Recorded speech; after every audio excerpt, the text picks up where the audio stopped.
Cinquième épreuve du championnat de France des rallyes, la ronde Sévenol se compose de 3 boucles, 3 spéciales pour les 2 premières et 4 pour la dernière. Au total, 170 km de secteur chronométré sur 2 jours.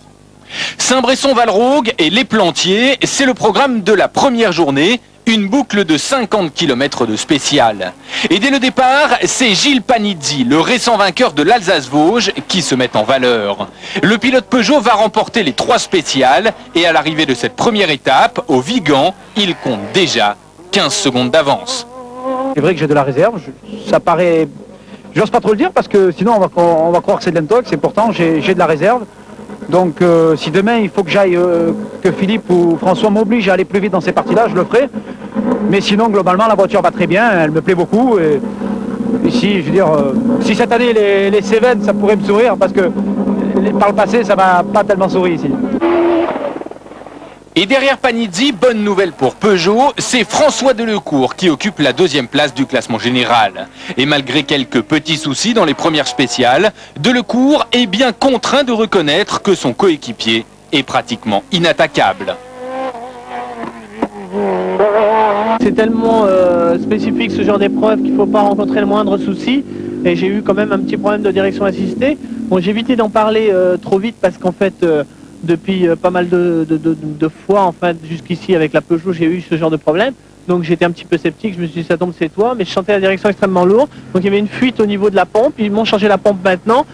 Et ce qu'il faut malgré tout retenir, c'est que Gilles a été super vite et très adroit parce que il a quand même réalisé de bon temps. Donc ça n'empêche que même sans mes problèmes, je crois que j'aurais eu du mal face à Gilles. Il est 15 secondes devant et ça promet pour demain une belle bagarre. Philippe Bugalski, le premier pilote Renault, est en 3e position, à 19 secondes déjà du leader. Il apprécie la nouvelle boîte séquentielle de sa Mégane, mais il a perdu 12 secondes dès la première spéciale, lorsqu'un boîtier électronique détaché dans l'habitacle l'a déconcentré. Bugalski, pourtant, reste confiant. Gilles a très bien roulé sur les 3 spéciales, il fait pas de faute, donc c'est normal qu'il rentre à cette place-là.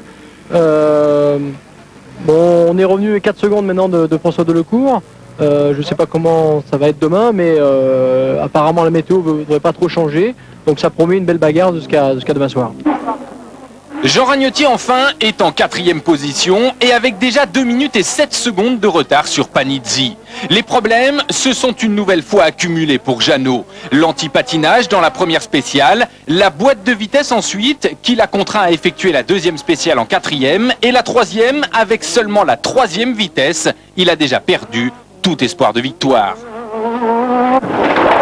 L'autre événement de cette première étape, c'est la sortie de Nicolas Latil, leader du groupe N et 3e au classement général du championnat de France. Il a raté un freinage dans la première spéciale et malgré l'aide des spectateurs, il a déjà perdu plus de 2 minutes. Ça,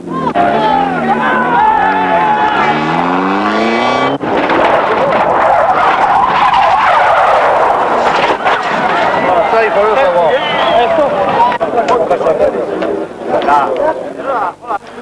La première boucle de la 2e journée ne change rien pour Gilles Panizzi. En état de grâce, il signe 2 nouveaux scratchs en 3 spéciales et porte son avance à 36 secondes.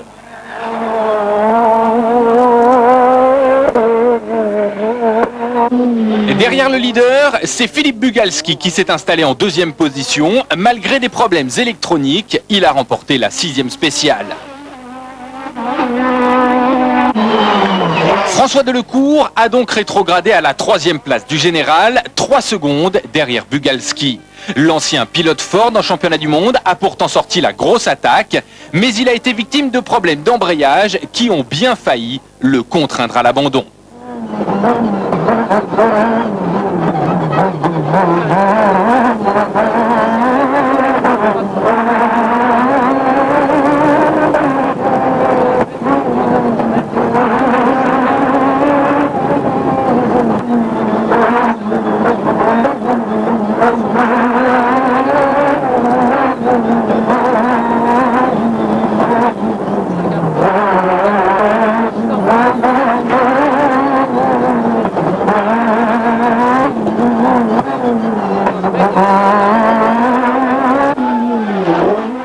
Jean Ragnotti est toujours 4e, désormais à plus de 4 minutes du leader. Il se contente de faire des essais.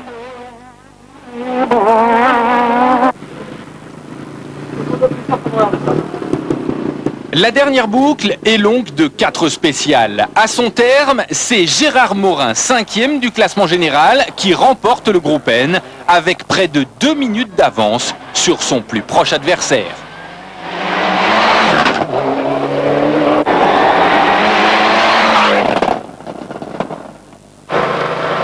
Jean Ragnotti termine à la 4e place finale avec 6 minutes et 5 secondes de retard sur le vainqueur. Il espère que sa période de poisse est enfin terminée et qu'il pourra se battre pour la victoire dès la prochaine épreuve. Et panneau 30 mètres coupé, donc je moyen bon ferme en descente.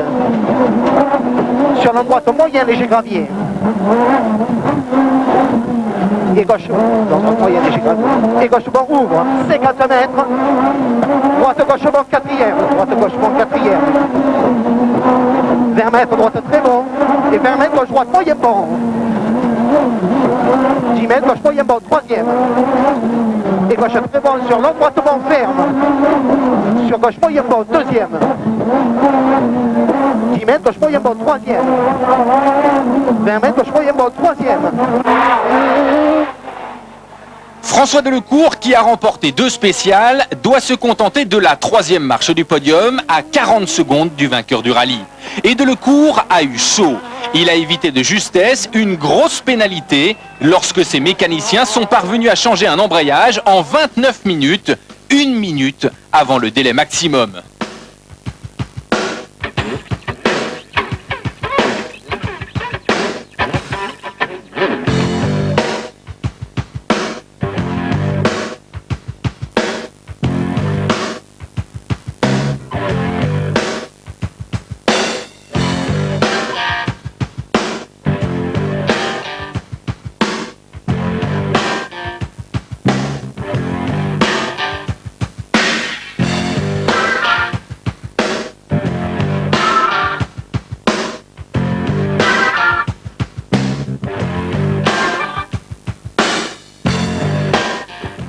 Allez, Dominique, Christophe.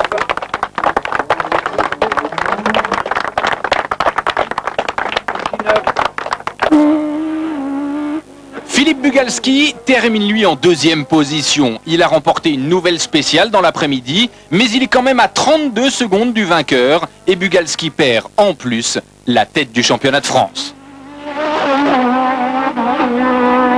C'était pas la ronde Saint-Nol, pour nous c'était la ronde infernale. On a eu que des galères et ça a commencé par la première spéciale avec un problème de boîtier qui me tombe sur les genoux. Ensuite ça a continué avec des problèmes électroniques qu'on n'a jamais pu régler depuis ce matin. Quand on voit tous les soucis qu'on a rencontrés, c'est vrai qu'on aurait pu bien se bagarrer avec Gilles. Maintenant je pense qu'il a fait une très très belle course, la voiture était parfaite, leur voiture était parfaite. Il mérite largement sa victoire, il ne l'a pas volée. Le grand vainqueur de la ronde Sévenol, c'est donc Gilles Panizzi, qui remporte son 2e rallye consécutif et le 3e de la saison. Panizzi a remporté 6 des 10 spéciales du rallye. Il a effectué un parcours parfait, sans rencontrer le moindre problème. Je me l'étais imaginé, je m'étais écrit la course dans ma tête avant le départ. Et la seule chose que je n'espérais pas, c'était un tel écart tout de suite. Je pensais qu'on pouvait faire quelque chose ici, qu'on pouvait effectivement remporter. Mais je ne pensais pas avec, je dirais pas une telle facilité, parce que c'est jamais facile. Mais je crois que là, il y a eu habituellement des bagarres à la seconde. Là, ça s'est fait un petit peu plus large, ce qui m'a permis, sur cette fin de rallye, de pouvoir, je dirais, de pouvoir gérer mon avance. Et ça, c'est fabuleux, et je suis très très content pour toute l'équipe Peugeot. Au championnat, Gilles Panizzi prend la tête avec 710 points, devant Bugalski 697 et Latil, toujours 3e avec 323 points. Prochaine épreuve, le Rouergue, fin juillet.